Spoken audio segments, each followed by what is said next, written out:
What's up, hobby maniacs? Today we are taking a look at the brand new White Dwarf. This thing is packed with all sorts of hobby goodness.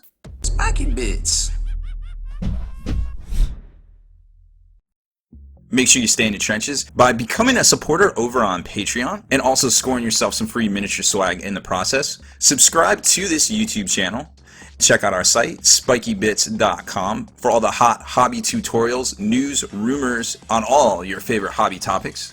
And head on over to thelongwar.net. That's the home of the battle reports for exclusive content, early access videos, and more. Become a veteran of the Long War today.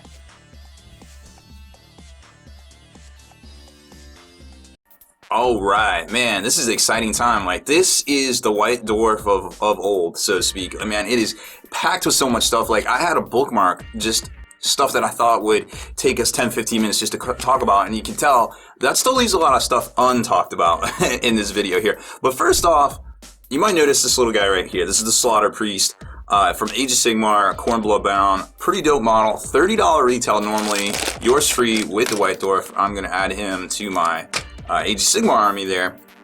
And there's actually a thing in Paint Splatter article in here as well about painting him. Now check out the cover there. That's the new Gore Chosen game that's coming out, I guess this month. I know I want to say it was September 20th actually. So this is coming out this month, right? Then there's rules in here for, you know, using different models and things in the game as well. But again, it's not out yet. I believe the street date was September 20th. Which makes sense since maybe it's the 17th. I don't know. They've already released it. It is for pre-order right now on Games Workshop's site. There's also all sorts of great content in here. They've got a box game Bonanza that basically gives updated rules for all of this stuff here. Basically the last year and a half's worth of, going back to the Execution Fourth, worth of box set games. Now, this White Dwarf, if you read through it, this White Dwarf was actually written in May of this year. So, like, you know, there's a lot of content in here that's kind of, it was pre-done basically. Like, they had all this Deathwatch stuff, everything painted up, you know, nearly 4 months in advance, which is kind of crazy logistics wise. I mean, it's similar to what we do here at Spiky Bits, but we just have stuff done up a couple days in advance. Sometimes I joke to myself, I'm like, man, if anything ever happened to me, I wonder if anybody would know, because there'd be like a week's worth of content that still would like sprawl out, and then there'd be like nothing. So like, where'd Rob go? I don't know. But no, we keep up with it, and you know, we gotta always have stuff prepped and ready to go. So this is basically the new White Dwarf team. Might be the same as the old White Dwarf team. They stopped putting pictures of them in the White Dwarf, like I guess about halfway through the weekly issues, right? I guess to save on space. I don't know what's going on, whatever. So a lot of familiar faces in here, you know, Matt Hudson, you got Jess here. I don't really recognize anybody else, to be quite honest. Sorry folks, don't recognize you. Anyways, so they talk about like basically what's going on. It's a new era, they're writing in May, you know, Grimdark, the hobby, all sorts of stuff. And all sorts of new content. Now, as far as the actual White Dwarf goes itself, it's 148 pages. It's printed on like some really different material, really different kind of paper. It's not, it's almost like a, I don't know. I'm not into printing. I don't know stuff, but I want to say it's a newsprint, but I know that's incorrect. It's not newsprint. It's some sort of like cheaper kind of printed material. Now, they say this particular volume or tome or magazine is printed in Long Island, New York. Or Long Island City, New York, rather, by, what is it, the Speed Impex USA. So everybody's subscription is going to basically ship out in New York, Long Island, so to speak, and then kind of, you know, kind of get sent out all through. So if folks on the West Coast, you know, you're basically like, depending on how they mail it, 5 to 6 days out, I guess, if they do media mail. So that'll be kind of interesting to see when folks are starting to get their subscriptions, because I know a lot of people said they were supposed to have them already here in the States, and not a lot of people are saying they actually got them yet, which is really weird. All that aside, you know, like as far as printing goes, it's really high quality. You know, they got the great graphics. It's all laid out very well. It's got this border across the top on a lot of sections here. You know, everything is wonderfully, masterfully laid out. You know, using computers and the internet. It's all an interconnected series of tubes to give us this great looking magazine, right? And I like the content. I think the price is right for the amount of content. 148 pages. There's so much, like I said, there's so much stuff in here. I had to literally bookmark it just to try to make it through all that. So we get to the content stuff we already talked about now. The Tale of Four Warlords is back, which is a really neat segment to see with Warhammer Fantasy. Now they're doing it for Age of Sigmar. Hall of Fame miniatures, Army of the Month. Cover feature is the box games Bonanza, where it goes into all the different rules for all the different games. A lot of cool stuff there. Golden Demon Illuminations, Epic Gaming Report. They've got a Age of Sigmar battle report in here, which looks really good.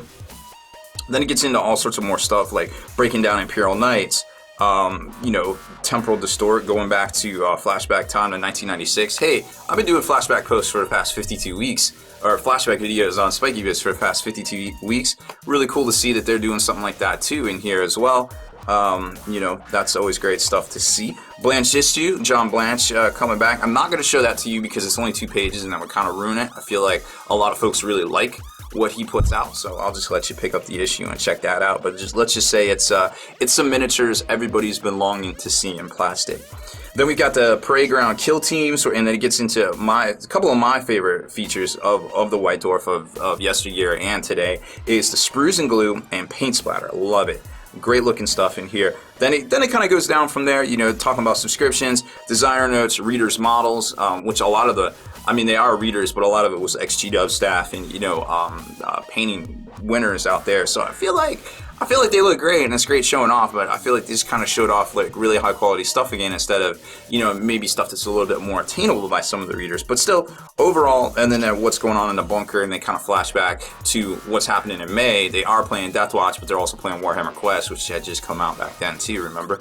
So a lot of cool stuff going on here all at once.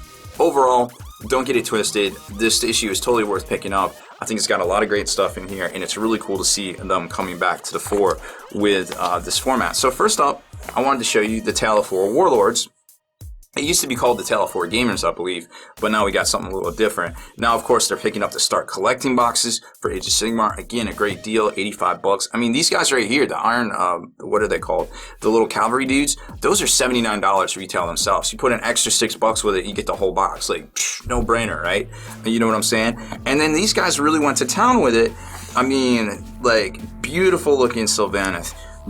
Awesome looking blue, like, diseased, gross looking Nurgle. You got some blue Oruks here, and then you've got the great looking undead vampire counts over here. I love this kind of Lord of the Ring kind of Army of the Dead kind of feel to that paint scheme there. And then it gets into some Hall of Fame stuff. Obviously, Nagash is a groundbreaking model. They had sketch work going back to development of 2013, it looks like. And then we get into the big feature, which I really enjoyed, Tempest of Blades, where it's amazing looking Bealtan army by this guy Gavin here, who has been collecting for quite a many years. And I mean, it's got, your centerfold toy porn right here. I mean, amazing looking stuff. He's got it all from A to Z. He's got twin Revenants, because they're not sold separately, let's be honest. A Wraith Knight over here. And then, of course, you got the Big Daddy himself, the El Fantismo, and then some, Crimson Hunters and things striking in. All sorts of stuff all laid out in this amazing looking diorama here, which I think is in the studio itself. I think we've seen all sorts of battle reports and graphic overlays using these steps right here from Armageddon to a lot more things. So, and then playing a big game right there. I mean, this is the great looking stuff we want to see. You know what I mean? Like, you want to see this, you want to aspire to this. This is the stuff that keeps us in the hobby and keeps us going, keeps our hobby juices going, I feel like. Then it gets into the box games Bonanza section, which is another great feature because it gives you updated rules for the current the chapter guys that are in the new Death Watch release that didn't have Overkill minis, so you can basically get all them in there, from Crimson Fist to Flesh Tearers to Howling Griffins to Nova Marines. Then they got a new Space Hulk mission. Then they go back to Betrayal at Calth. They introduce a Ultramarines version of the Dreadnought, right? Because remember, the one that comes in here normally is the Wordbearers one. So now they're kind of flipping the script. They're letting the Wordbearers take Terminators. They're letting the Ultramarines take a Dreadnought, right? A Contemptor, and then they have a backwards kind of flip the script to all 6 of the missions. So that's what it's normally right there. And then of course they could play with Terminators. So it's really cool to see. It's kind of like that episode of Star Trek where everybody grows a goatee and it's like their evil version. It's kind of like that, like flipping the script there. Then we got Lost Patrol, how to introduce Terminators into it. I kind of want to play it, but I kind of don't. Like, when you break down the math on how hard it is to win this game, it's just like, I just wanted to throw it. Like, I spent so much time and energy trying to strategize that game and have fun with it, and it's just like one of those things you just kind of gotta let it all go. But, you know, and switch and go back and forth with your buddy. But now that you got Kill Team coming out, I'm just like, you know, whatever about Lost Patrol, I feel like. I don't know. I don't want to hate on it. It was a great game. I had a lot of fun with it. But, man, it's just so much stuff coming out. You only have so much time to game, right? Then a new Using Demons and Execution Force, new little scenario there. And then there's all your cards.